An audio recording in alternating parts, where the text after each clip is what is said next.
জানি যে মালিকরা না বাঁচলে শ্রমিকরা বাঁচবে না। মালিকরা 100 টাকা কেজি যদি চা বিক্রি করে আর 100 টাকায় 1 কেজি চাতে যদি 200 টাকা খরচ পড়ে, প্রতি কেজিতে যদি 100 টাকা লস হয়, তাইলে কি এই মালিক টিকবে? আর মালিক না টিকলে কি শ্রমিকরা কোনো টাকা দিতে পারবে? ভালো লাগতেছে যে মাত্র 2 মাসও হয় নাই, মাননীয় প্রধানমন্ত্রীর সামনে দাঁড়াইয়া সাহস করে বলছিলাম যে মাননীয় প্রধানমন্ত্রী, মাননীয় স্পিকার, এমন এক দেশে জন্মাইছি যে দেশে উদ্যোক্তা সে দালালের দাম বেশি। আমাদের কাছ থেকে কিনে নেয় 100 টাকা, আর আমাদের দালালরা সিন্ডিকেটরা 1 কেজি চার দাম হইলে রাখে 400 টাকা। এরা তো 300 টাকা প্রতি কেজিতে লাভ, আর মরছে আমার শ্রমিক আর মালিকরা। এই জন্যই আমার নির্বাচন একটা গুরুত্বপূর্ণ কথা ছিল যে মজা মারে ফজা ভাই, আমরা খালি বইটা পাই, হবে না হবে না হবে না।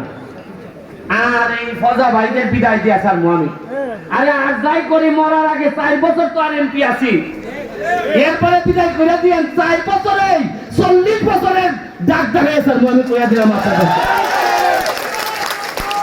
আরে ঘোষণা তো দিছি সম্পদ বাড়াবো না, ঘোষণা দিছি যে আজকে সিএনজি মালিকদেরকে, শ্রমিকদেরকে আজকে আপনাদের আগে এদের জন্য প্রোগ্রাম করে আসছি।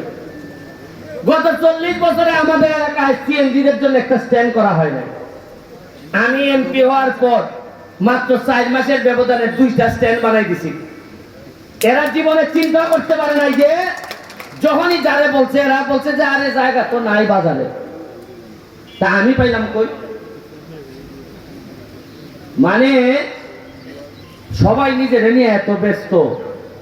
শ্রমিকদের আন্দোলনের কথা একমাত্র শ্রমিকদের পক্ষে ওই 1 মেতেই পাঞ্জাবি পরে আইসা নেতারা কথা বলে, এরপরে আল্লাহর কসম করে এরা কোনো কাজ করে না।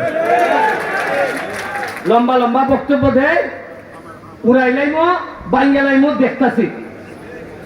আচ্ছা বলেন তো, আমার একটা কথা বলেন, আমি কি সোনারগাঁয়ের মাধবপুরের একমাত্র এমপি? এর আগে কি এমপি মন্ত্রী ছিলেন না?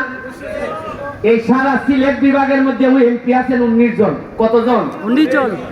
আর চা বাগানের শ্রমিকদের ভোট নেন, চা বাগানের শ্রমিকদের কথা বলেন, নেত্রীর কাছ থেকে সুবিধা নেন, এরকম এমপি আছেন মিনিমাম 10 থেকে 12 জন। কেন? চা বাগানের মানুষের ভোট নিছেন। আর একবার আমার চেয়ে বড় বড় পদবীধারী এমপি মন্ত্রীরা ছিলেন, আছেন সিলেট বিভাগের, আছেন চট্টগ্রাম বিভাগের। একবার কি দাঁড়াইয়া প্রধানমন্ত্রীর সামনে বলতে পারেন নাই যে চা বাগানের লক্ষ মানুষের ভোট নিছে? একটা মিনিটের জন্য দাঁড়াইয়া বলতে পারেন নাই যে আমাদের শ্রমিক মালিকরা মরে যাচ্ছে, চা বাগান ধ্বংস হচ্ছে, ধ্বংস থেকে বাঁচান মাননীয় প্রধানমন্ত্রী?